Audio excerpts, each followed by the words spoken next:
Hello everyone, I'm Jillian Morris from Sharks for Kids, and I'm really excited to be joining the Shark Trust to celebrate World Angelshark Day. You might not have heard of angel sharks, but they're a really incredible type of shark that has some amazing adaptations. But sadly, their populations are being threatened around the world. So today, we're going to celebrate these awesome animals and the incredible things that they can do. I'm going to talk about one particular species, so I'm going to go ahead and share my screen.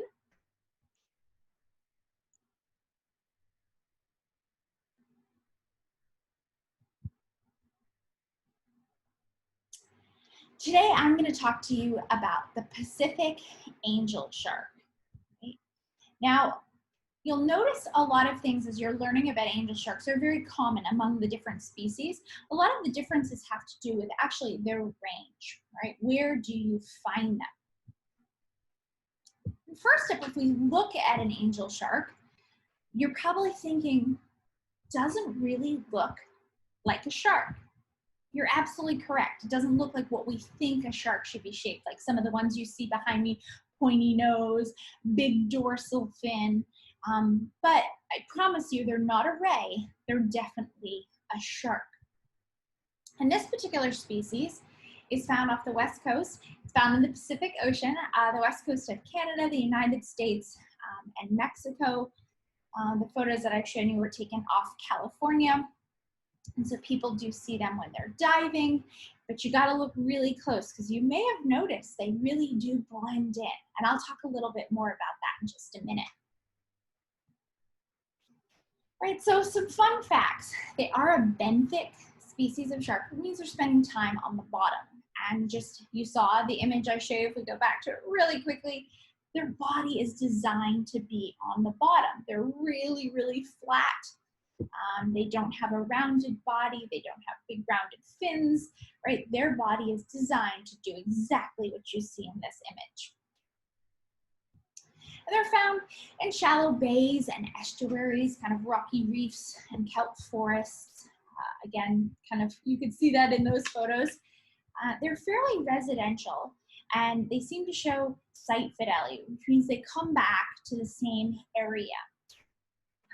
And they don't travel very far, but if they do go out to forage or to hunt or venture out, we're seeing them come back to those same particular sites. And they're also primarily nocturnal, right? They're hunting at night. You may see them laying flat during the day, but a lot of times if you see photos and videos of the animals moving, it tends to be at night when they're a bit more active. Not a big shark, about 5 feet in length. Is kind of their max size. Average is a bit smaller than that. And as far as reproduction goes, they have aplacental viviparity, which means they're inside an egg case in their mother. They're nourished from a yolk sac, and then when they're ready, they hatch out of that egg case and they're actually born alive. And a litter is usually 1 to 10 with the average of 6 after the female's been pregnant for about 10 months. And you'll notice that 6 or even that 1 to 10 is a pretty small number, right? Sharks don't produce lots of offspring, which is part of the reason their populations are struggling. And this isn't just angel sharks, it's sharks in general, right? So if you've heard people talk about shark, some of the threats or why they're vulnerable, they're usually going to talk about the fact that they don't have lots of offspring. And you can see those numbers here are pretty low. Now, one of my favorite things about angel sharks is just how incredible their camouflage is. Right? You'd have to look really close. It'd be very easy for us to swim right by this, right? If we were on scuba diving around.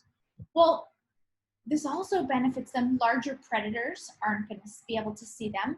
And also, their lunch isn't going to be able to see them, so it might swim up really close. And for those of you that have heard that sharks have to stay swimming to stay alive, you might be looking at this going, are these alive? They absolutely are. So sharks that don't have to swim to breathe, they can buccal pumps. They can actually suck the water in and move it over their gills. These guys actually have openings just behind their eyes called spiracles. sort of think of a snorkel. If you've been snorkeling and it sticks up out of the water and lets air go in so you can keep your face in the water, the spiracles are sort of this shark's snorkel, but they're not getting air, they're getting water that can pump through so they can get oxygen, right? Just like when we take a big breath and we get oxygen, right? So pretty incredible. Again, you see that body shape design for the bottom, right? And if you look at the mouth, you're probably not thinking it's very big. Now, this is a different species, but just to demonstrate the mouth, it does open very big. These are ambush predators. They lay in wait. They might lay for several days in one spot, not moving, waiting for little fish, crustaceans, or even other small sharks to swim by. And there's some really incredible videos that you can actually see this happening. And the mouth opens, that strong suction pulls that fish, grab shark in, and shuts, all within less than a tenth of a second. Happens very, very fast. This is definitely their shark superpower. So this shark might not, its body might not be built for speed, but those jaws definitely are. Around the world, angel shark habitats are being changed, being lost, so their home range is actually getting smaller. This species is listed as near threatened by the IUCN Red List, an organization that assesses animal populations around the world, and it's considered to be decreasing. Commercial fisheries that started in the 70s really made an impact on this population. And even though regulations, limitations on things like gill netting have changed, you're still seeing an impact because parts of their original home range in Mexico and Baja, they're not finding these sharks anymore, right? So that impact has been happened, right? So their range has become smaller, which makes them even more vulnerable. If you only find an animal in a certain very small area, if something happens to that area, habitat destruction or fisheries that come in, it's very easy for them to wipe out a population very, very quickly. Okay, so that's one of the major threats that we're actually seeing with angel sharks in general. But today, you can challenge yourself to learn more about this amazing animal, share those fun facts, find out, is there a species found near where you live, right? What's going on? And making some sustainable choices. Think about the seafood. If you eat seafood, what are you eating? Using less plastic. We've talked about this before, using reusable bottles, canvas bags, skip the plastic straw, all things that you can do to help the oceans and sharks. You can also learn a little bit more about different types of angel sharks. On the Sharks for Kids website, we have some great coloring sheets and fast facts. Also this really fun craft that was created by our ambassador, Michelle Trigg. So if you want to get creative, that's a fun way to celebrate World Angel Shark Day. But let's celebrate these amazing animals. Let's spread the word, because a lot of people, when they think of sharks, they've never heard of these animals.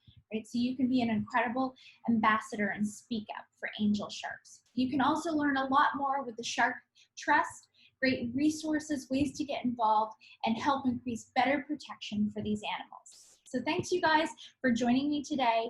Happy World Angel Shark Day.